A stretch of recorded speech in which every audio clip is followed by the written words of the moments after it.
Hey guys, welcome back to my channel. I'm Cassie and this is Cassie Loves Coloring, and I'm going to be starting on this picture here from this book that I picked up at my Barnes & Noble, Fairies and Fantasy, 4 books in one coloring collection. And I've been wanting to color a picture by Selina Fenech for a while, and so we're going to jump right in. I'm going to start coloring this pretty girl's skin, and I'm not really sure where I want to go with this yet. I think I'm going to do pinks and browns and blues and maybe some green. So I think I'm going to, at least for the skin and maybe some of these smaller parts, use my Faber-Castell pencils. This is Beige Red 132. And I am going to do a light layer over all of the skin. I don't think I got it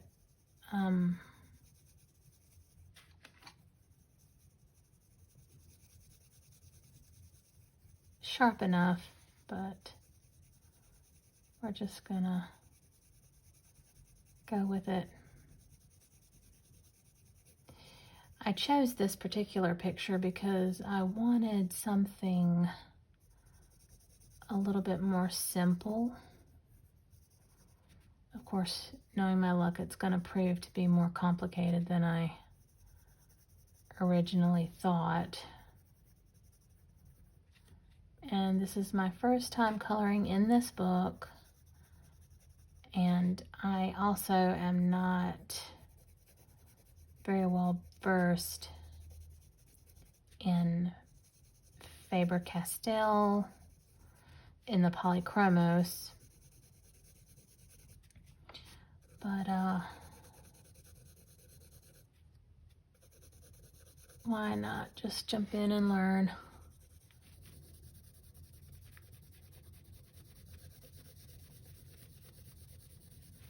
Okay, that is the first layer.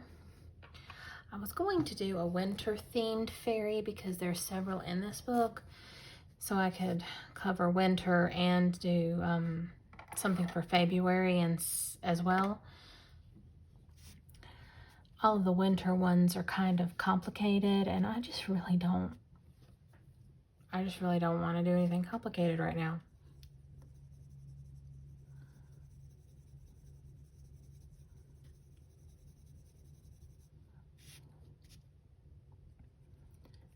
And I'm just kind of indicating some blushing around the eye and cheek area.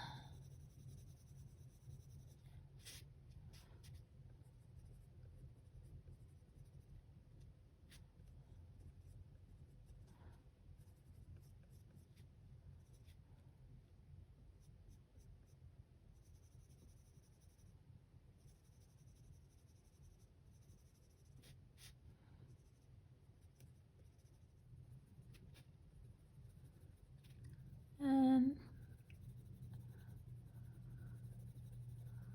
I don't know how much of this color, this is Faber-Castell Cinnamon. I'm not sure how much of this color I'm going to use, but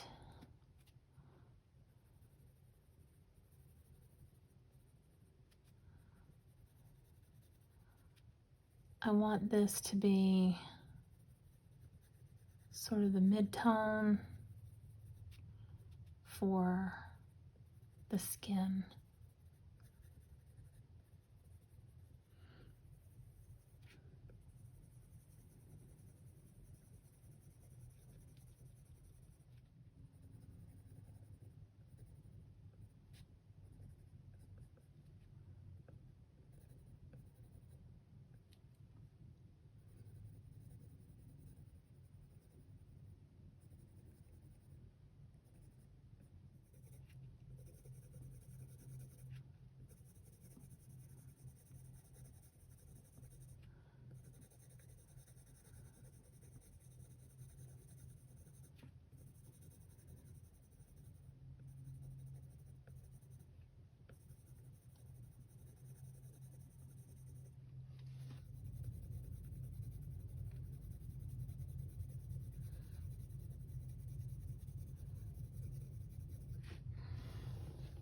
Okay. Now we have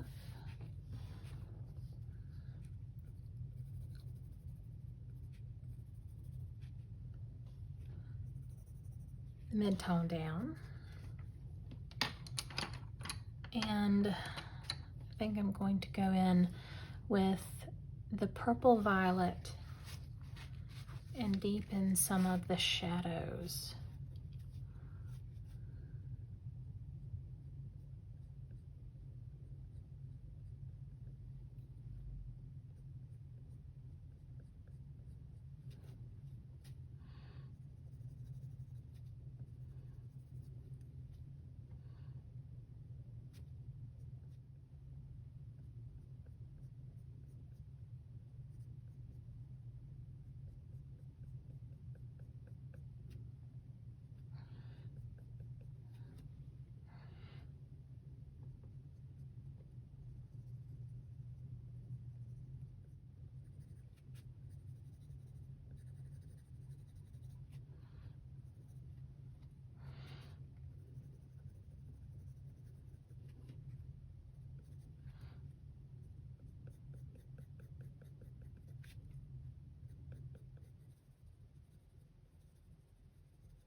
Now I'm going to take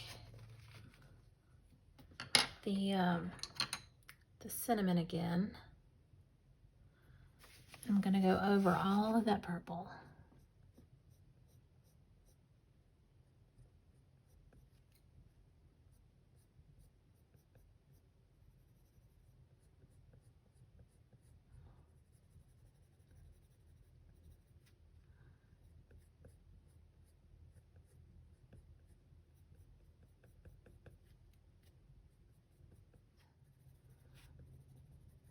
I am still, like I said, learning these Faber-Castell pencils, and it is very interesting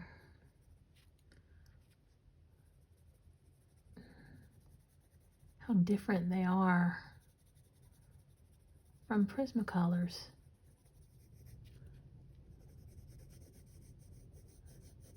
This cinnamon isn't covering that purple the way I would like it to.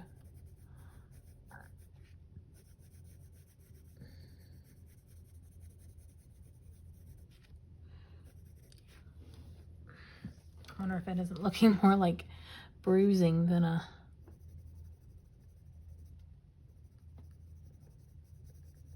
shadow.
Now I'm going to take this Pompian red, Pompian, Pompein red 919. I'm sorry, 191. And I'm gonna add a little bit of redness, pinkish red.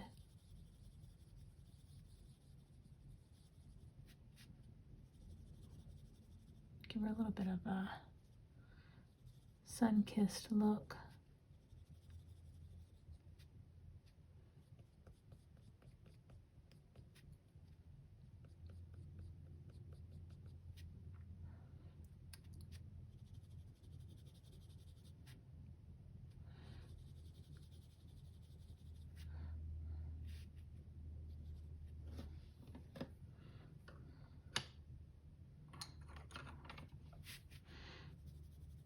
It's a little too stark of a contrast between that color and the cinnamon, so I'm going to back it down a little bit and then bring in the beige red to smooth it all out.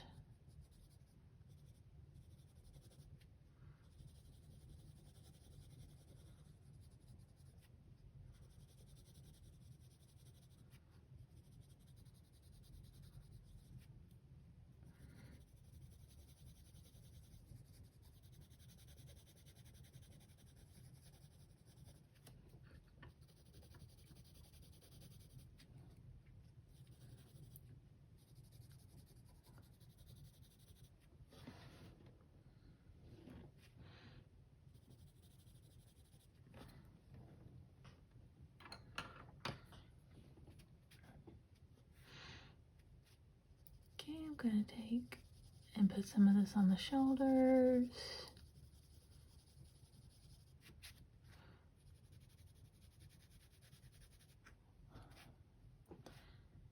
And the elbows.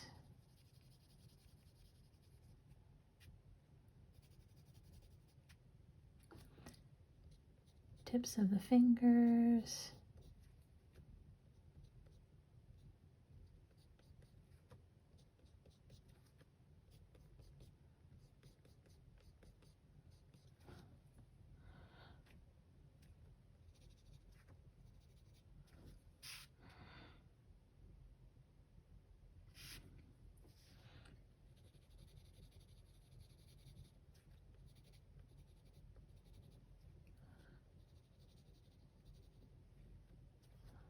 And the knees.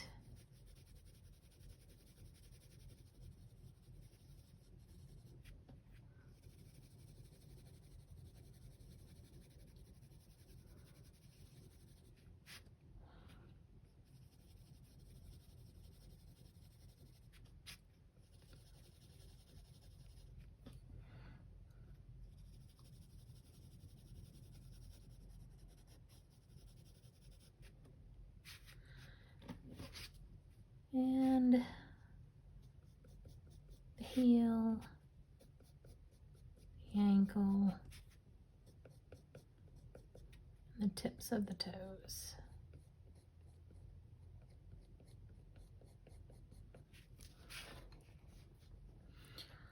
Okay. Now, I'm gonna bring the cinnamon back in.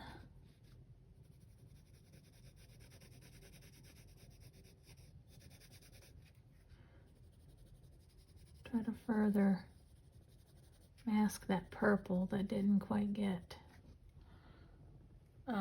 dealt with. See, I think these Faber-Castells kind of,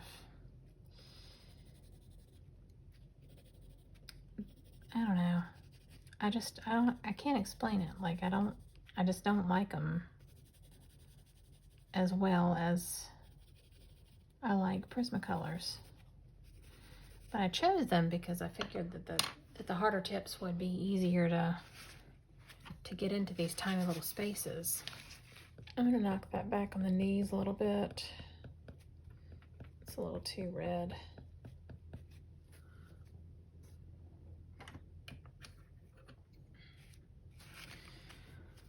And we're just going to take the beige red and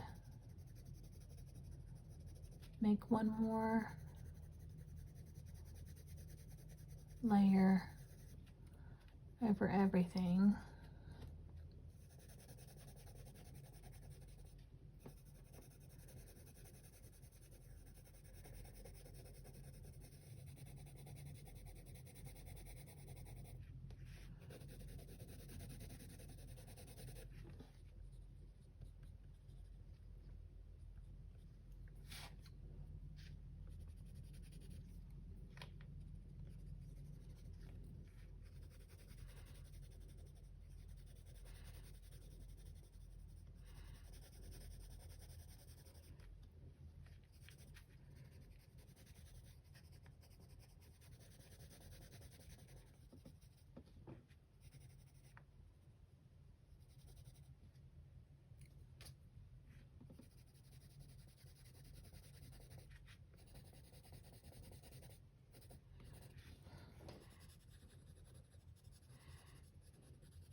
I'm going to use this Cali art marker as a base for this tree branch because I don't want to spend forever and a day coloring in this, well, I guess it's not a tree branch. It's some kind of tree sapling or something that this little fairy is sitting on. So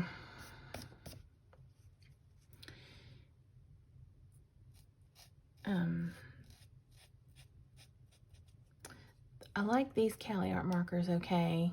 They're not, this is Y400. And,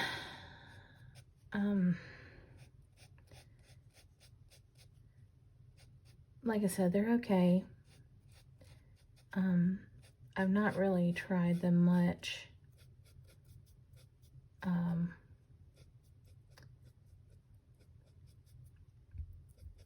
Since I bought them a while back. I've had them for quite a while. And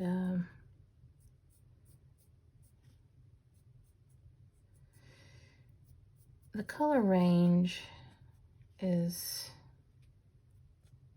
okay. The Copic markers have a much better range of really light colors like this. I didn't want, this is more like a flesh tone, and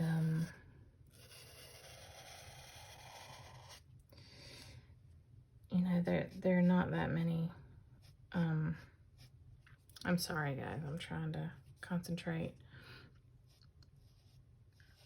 but there are not that many light colors available. And I didn't want a dark color because I want this picture, this whole mood of this picture to be very soft. And yeah, so I'm kind of frustrated with the color range. Of course, I suppose I should have expected it. Oh, and I have a piece of paper behind this so that it doesn't ruin the page behind it. Because, as most of you probably already know, alcohol markers bleed really bad through. I forgot what I was saying. Something about the color range of these Cali art markers. Of course, probably should have expected it for a budget brand marker. It is my dream to one day own a full set of Copics. Maybe one day.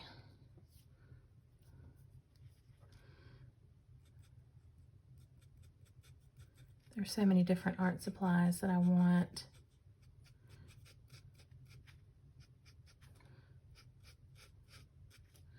But as far as these markers and the way that they behave and their alcoholiness. You know, they cover nicely and they behave like I think that the way that they should. I haven't tried much blending with them as of yet. Gotta be careful and make sure that oops, I went outside the lines there.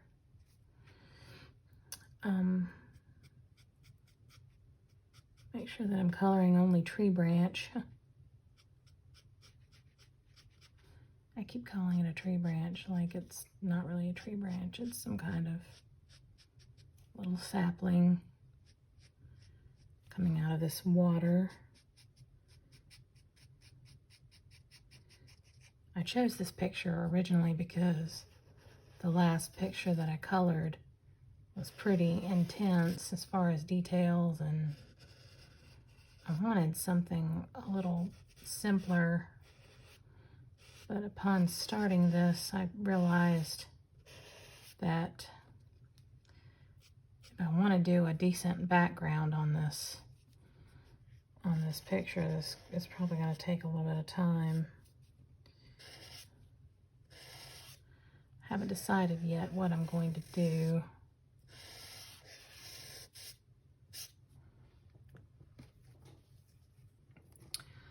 As far as that is concerned.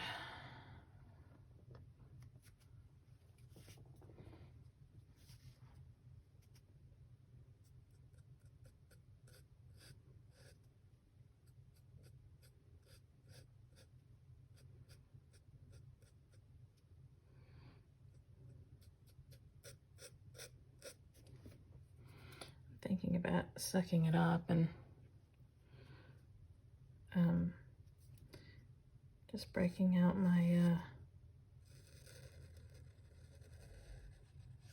pastels.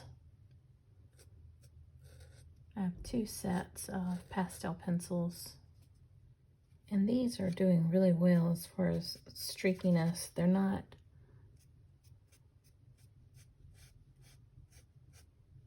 one thing that attracted me to alcohol markers is they're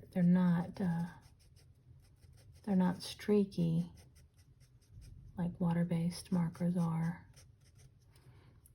And I hate that streaky nature. I want my coverage to be pretty smooth, and these are, as far as it goes, very, very smooth.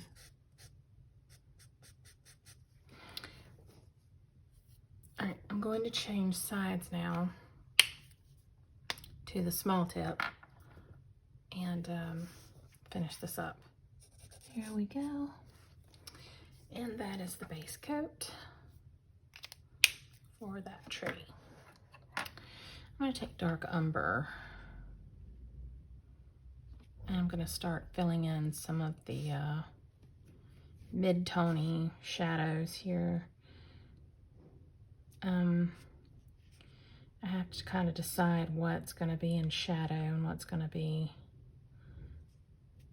in the lighter part.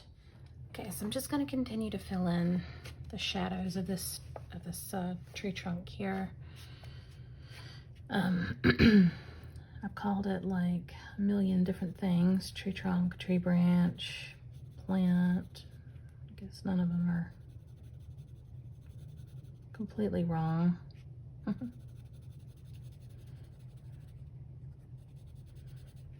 I've been finding it difficult to get my coloring done anyway, given everything else I've got to do. So I've tried waking up early to do it. It's about 6:30 right now in the morning.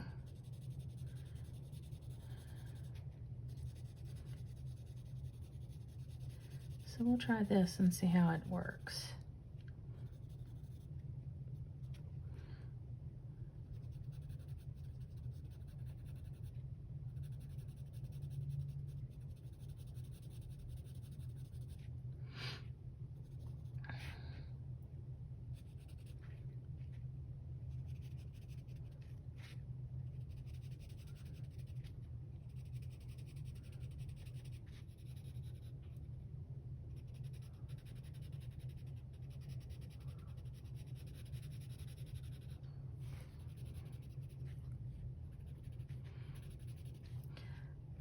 I'm just basically going around these,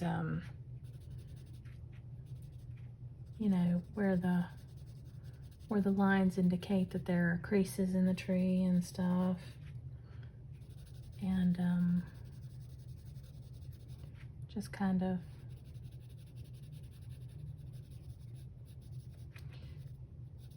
making shadows there.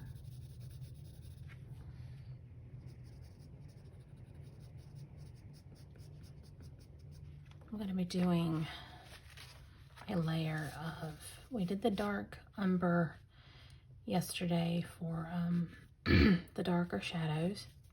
And I'll probably go back in with a dark color and reinforce them, but I'm going to be using this light umber PC 941, and I'm just going to be going back over everything and just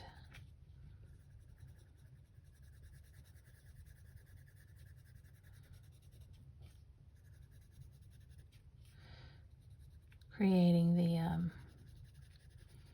the next tone.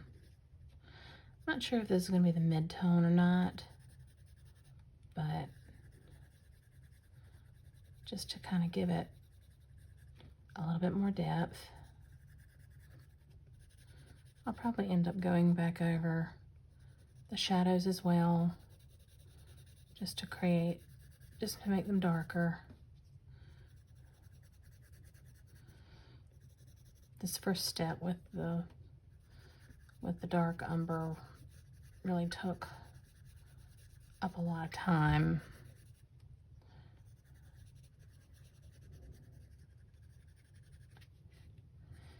And if you can see what I'm doing, I'm just going over the dark umber and then bringing it out a little bit.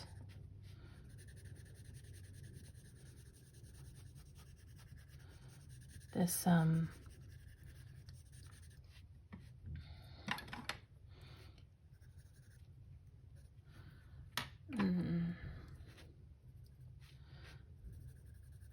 if there's a place I think it gets too light, I'll go over it, back over it with a dark umber, just to, you see, it just made that shadow just a little bit darker.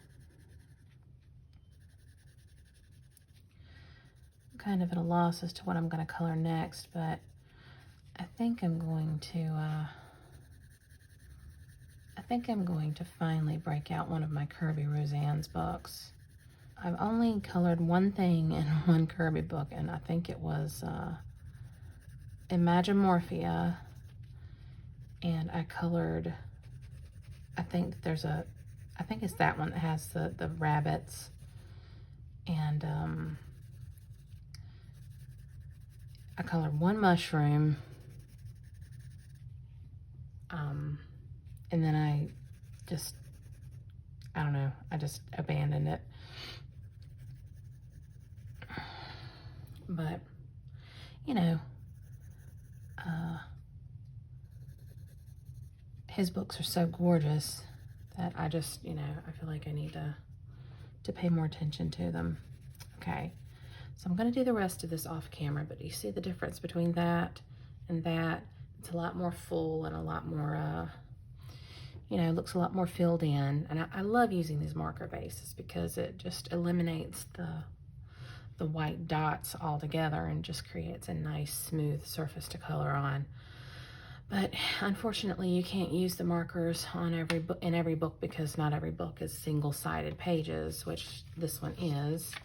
And you see, it bleeds through. And this was a light color. If it was a dark color, it would be just straight. I mean, it even got onto, this is a piece of watercolor paper on here, and it even got through to that. So, all right, so I'm going to continue with the light umber and do the rest of the branch, and I'll be back when I'm done with that.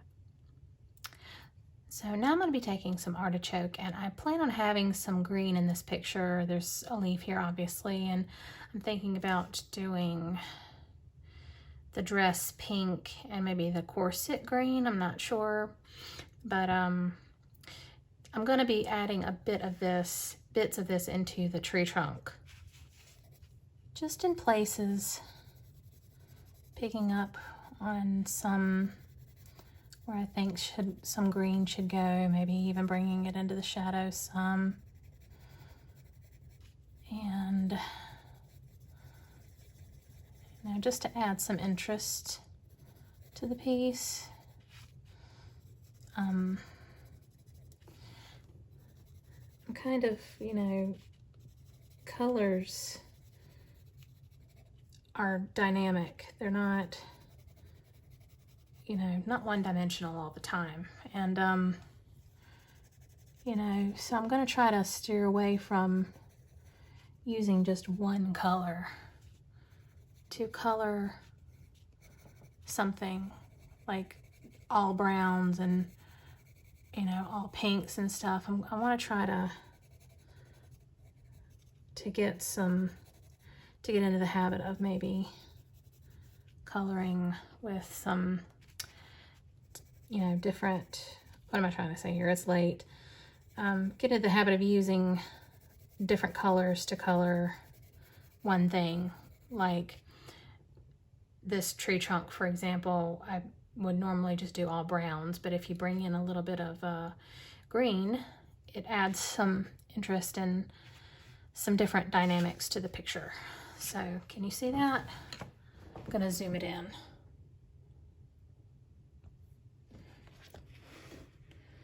Can you see where I'm doing that? I'll take it down a little bit in here, and then I'm gonna do the rest off camera. I'm running out of memory on my phone right now. I've got a lot of footage to edit, and I'm afraid I won't have room to film this whole thing before I run out of memory. So, but you see what I'm doing? I'm just taking this artichoke color and just kind of incorporating it in. Just wherever it would be good to have. And it's good to stop and, you know, look at it every now and then just to kind of see, okay, where else it needs to go. Just back off for a few minutes and take a look-see. Okay, so I will come back whenever this is all finished.